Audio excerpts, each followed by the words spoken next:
আসসালামু আলাইকুম। দুপুর ২টার শীর্ষ সংবাদে স্বাগত জানাচ্ছি আমি শাহনাজ পারভীন। গুম, হত্যা, অপহরণ সহ আয়নাঘরের মতো সব অপকর্মের বিচার হবে, ডক্টর মোহাম্মদ ইউনূস। প্লাবিত হচ্ছে নতুন নতুন এলাকা, পানিবন্দী আরও ৬৭,০০০ পরিবার। মোবাইল ফোনের সফটওয়্যারে ঢুকে নিয়ন্ত্রণ নেওয়ার চেষ্টা চালানো হয়, জিয়াউল আহসান। বিচার বিভাগেও কুর পর আনসার কু, কঠোর হুঁশিয়ারি উপদেষ্টা আসিফ মাহমুদের। ফ্যাসিবাদ ঠেকাতে প্রশাসনের মাঠ পর্যায়ে পুনর্বিন্যাস করতে হবে রিজভী। মোহাম্মদপুরে শেখ হাসিনার বিরুদ্ধে হত্যা মামলা। আমেরিকা কনভিন্স হয়েছিল, নয়তো তখনই আওয়ামী লীগের পতন হয়ে যেত, সালমান। আবারও ভারী বর্ষণ, ক্ষুধা রোগ শোকে কাতর লাখ লাখ বানভাসী। খাদ্য সংকটে কুমিল্লার আশ্রয় কেন্দ্রের শিশুরা। চট্টগ্রামে ভূমিধসের শঙ্কা এবং ভারতে বাংলাদেশি হাইকমিশনের ২ কর্মকর্তার নিয়োগ বাতিল। শুনছিলেন শিরোনাম, এবার বিস্তারিত। বাংলাদেশকে আর কোনোদিন কেউ যেন কোনো পুলিশি রাষ্ট্রে পরিণত না করতে পারে সে ব্যবস্থা নেওয়া হবে। ফ্যাসিবাদী সরকারের বিচার বহির্ভূত হত্যাকাণ্ড, গুম, খুন, অপহরণ এবং আয়নাঘরের মতো চরম ঘৃণ্য সব অপকর্মের ন্যায় বিচার নিশ্চিত করা হবে জানিয়েছেন অন্তর্বর্তীকালীন সরকারের প্রধান উপদেষ্টা ডক্টর মোহাম্মদ ইউনূস। রোববার সন্ধ্যা ৭:৩০টায় জাতির উদ্দেশ্যে দেওয়া ভাষণে তিনি এসব কথা বলেন। ডক্টর মোহাম্মদ ইউনূস বলেন, একটা বিষয় সবাই জানতে আগ্রহী, কখন আমাদের সরকার বিদায় নেবে। এটার জবাব আপনাদের হাতে। কখন আপনারা আমাদের বিদায় দেবেন? আমরা কেউ দেশ শাসনের মানুষ নই। আমাদের নিজ নিজ পেশায় আমরা আনন্দ পাই। আমাদের উপদেষ্টা মণ্ডলীও এই লক্ষ্যে উদ্ভূত হয়ে সবাই মিলে একটা টিম হিসেবে কাজ করে যাচ্ছে। ভারতের ত্রিপুরা থেকে নেমে আসা ঢল ও কয়েকদিনের প্রবল বৃষ্টির কারণে সৃষ্ট ভয়াবহ বন্যায় বিপর্যস্ত দেশের ১১ জেলা। রোববার দুর্যোগ ব্যবস্থাপনা ও ত্রাণ মন্ত্রণালয়ের বরাত দিয়ে প্রধান উপদেষ্টার প্রেস উইং জানিয়েছে, গত ২৪ ঘন্টায় নতুন করে পানিবন্দী হয়েছে ৬৭,১২৮টি পরিবার। শনিবার ৯,৭৯,৯০১ পরিবার পানিবন্দী ছিল। রোববার তা বেড়ে দাঁড়িয়েছে ১০,৪৭,০২৯ পরিবারে। একই সঙ্গে ক্ষতিগ্রস্ত মানুষের সংখ্যা গত একদিনে ১,১৬,২৬৮ জন বেড়ে দাঁড়িয়েছে ৫২,০৯,৭৯৮ জনে। বন্যায় ক্ষতিগ্রস্ত জেলাগুলো হলো ফেনী, কুমিল্লা, চট্টগ্রাম, খাগড়াছড়ি, নোয়াখালী, মৌলভীবাজার, হবিগঞ্জ, ব্রাহ্মণবাড়িয়া, সিলেট, লক্ষ্মীপুর ও কক্সবাজার। রিমান্ডে থাকা ন্যাশনাল টেলিকমিউনিকেশন মনিটরিং সেন্টারের সাবেক মহাপরিচালক মেজর জেনারেল অবসরপ্রাপ্ত জিয়াউল আহসান জানান, বিভিন্ন অপারেটরের মোবাইল ফোনের সফটওয়্যারে ঢুকে নিয়ন্ত্রণ নেওয়ার চেষ্টা চালিয়েছিল এনটিএমসি। ঢাকা মহানগর গোয়েন্দা পুলিশের হেফাজতে রিমান্ডে থাকা জিয়াউল আহসান এ তথ্য জানান বলে ডিবির সংশ্লিষ্ট সূত্র জানিয়েছে। চাকরি জাতীয়করণের দাবিতে ২ দিন ধরে আন্দোলন করছেন আনসার সদস্যরা। দাবি আদায়ের জন্য রোববার দুপুর ১২টার পর সচিবালয়ের বিভিন্ন ফটকে অবস্থান নিয়ে বিক্ষোভ ও অবস্থান কর্মসূচি শুরু করেন আনসার সদস্যরা। তাদের অবস্থানের কারণে সচিবালয়ে কেউ ঢুকতে বা বের হতে পারছিলেন না।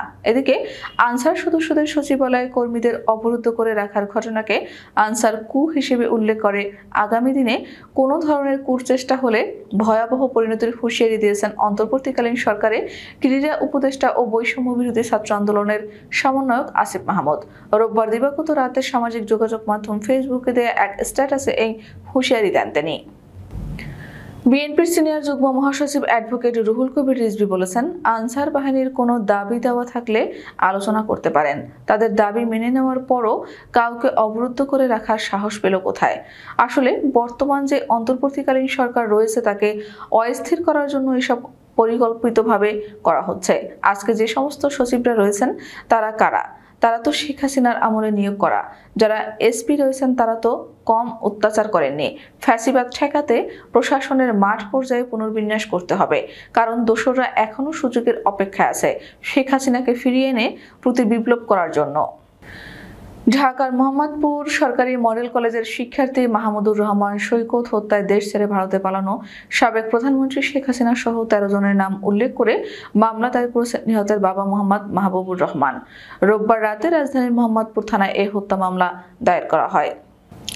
ঢাকা মহানগর গোয়েন্দা পুলিশের রিমান্ডে আছেন সাবেক প্রধানমন্ত্রী শেখ হাসিনার বেসরকারি খাত বিষয়ক উপদেষ্টা Salman F Rahman. New market থানায় দায়ের হওয়া হকার শাহজাহান আলী হত্যা মামলায় গত 13 আগস্ট তাকে গ্রেফতার করা হয়। রাজধানীর মিন্টু রোডে ডিবি পুলিশ কার্যালয়ে তার রিমান্ড চলছে।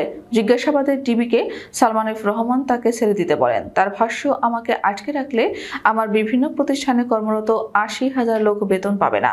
বিভিন্ন ব্যাংক থেকে যে ঋণ নেওয়া হয়েছে সেই ঋণের কিস্তি দিতে পারবো না। এতে দেশেরই ক্ষতি হবে। তাই আমাকে ছেড়ে দিন, আমি দেশ ঠিক করে দেব। এ সময় ডিবি কর্মকর্তা বলেন, আপনি ঠিক করলে এখানেই করুন, কোর্টে গিয়ে কথা বলুন, কিন্তু আপনাকে ছাড়া হবে না। একের পর এক মামলায় কমপক্ষে 1 বছর আপনাকে রিমান্ডে থাকতে হবে। সালমান এফ রহমানের কাছে ডিবি জানতে চায়, গত নির্বাচনের আগে আওয়ামী লীগ কিভাবে পরিস্থিতি নিয়ন্ত্রণে নিয়ে সরকারের পতন ঠেকিয়ে দেয়।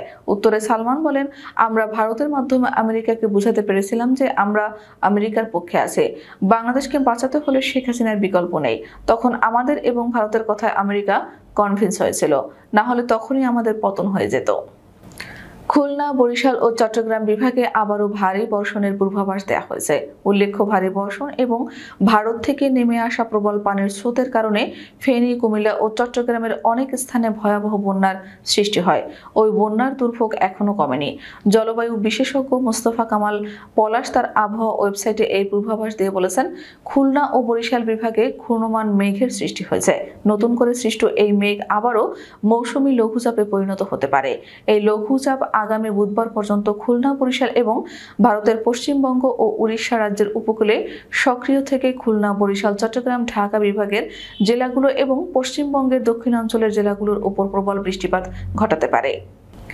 ভারী বৃষ্টি আর ভারতের ত্রিপুরা থেকে আসা ঢলে ভয়ঙ্কর এক বন্যার মুখোমুখি 11 জেলার মানুষ। আসার খবর হলো, ধীরে ধীরে নামতে শুরু করেছে সর্বনাশা বানের পানি। ফলে টানা 5 দিন জলমগ্ন থাকা জনপদ বন্যার ক্ষতচিহ্ন নিয়ে বেরিয়ে আসছে। তবে এখনো ফেনী, কুমিল্লা, লক্ষ্মীপুর, নোয়াখালী সহ বিভিন্ন এলাকায় পানিবন্দী লাখ লাখ মানুষ। সেখানে নেই পর্যাপ্ত চিকিৎসা ও ওষুধ। ত্রাণের হাহাকার এখনো দুর্গম এলাকায় রয়েই গেছে। এর মধ্যেই শনিবার রাতভর বৃষ্টিতে চট্টগ্রাম, খুলনার কিছু নিম্নাঞ্চল নতুন করে প্লাবিত হয়েছে। গত শনিবার পর্যন্ত বন্যায় 18 জন মারা যাওয়ার খবর দিলেও রোববার কোনো মৃত্যুর তথ্য দিতে পারেনি দুর্যোগ ব্যবস্থাপনা ও ত্রাণ মন্ত্রণালয়।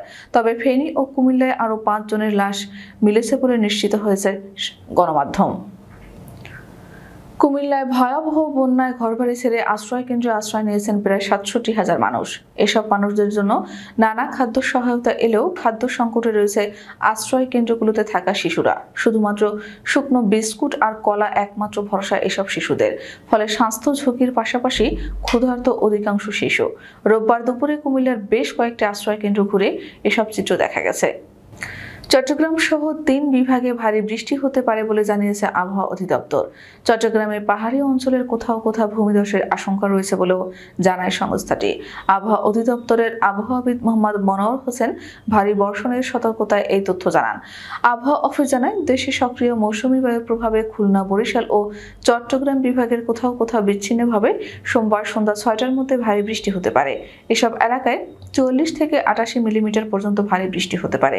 এছাড়া ভারী বৃষ্টির কারণে চট্টগ্রাম বিভাগের পাহাড়ি এলাকার কোথাও কোথাও ভূমিধসের আশঙ্কা রয়েছে বলে জানায় সংস্থাটি। অন্তর্বর্তী সরকারের নির্দেশে ভারতে বাংলাদেশের হাই কমিশনে 2 কর্মকর্তার নিয়োগ বাতিল করা হয়েছে। এদের একজন রঞ্জন সেন। তিনি কলকাতায় বাংলাদেশি কনসুলেটের সচিব ছিলেন। শনিবার তার নিয়োগ বাতিলের প্রজ্ঞাপন জারি করা হয়। 2026 সাল পর্যন্ত রঞ্জন সেনের কাজের মেয়াদ থাকলেও তা শেষ হওয়ার আগেই তার পদ থেকে তাকে সরিয়ে নেওয়া হলো। তাকে দ্রুত দেশে ফেরার নির্দেশও দেওয়া হয়েছে।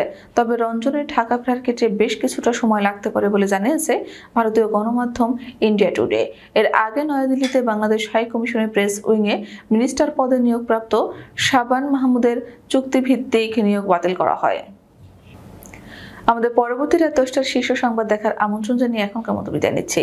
দর্শক, ভিডিওটি শেষ পর্যন্ত দেখার জন্য আপনাকে অসংখ্য ধন্যবাদ। নিত্য নতুন সংবাদ পেতে আমাদের ইউটিউব চ্যানেলটি সাবস্ক্রাইব করুন ও নিয়মিত নোটিফিকেশন পেতে বেল বাটনটি ক্লিক করুন এবং আমাদের ফেসবুক পেজটিতে লাইক করুন। এছাড়াও আমাদের ভিডিওতে লাইক দিয়ে শেয়ার করুন। আল্লাহ হাফেজ।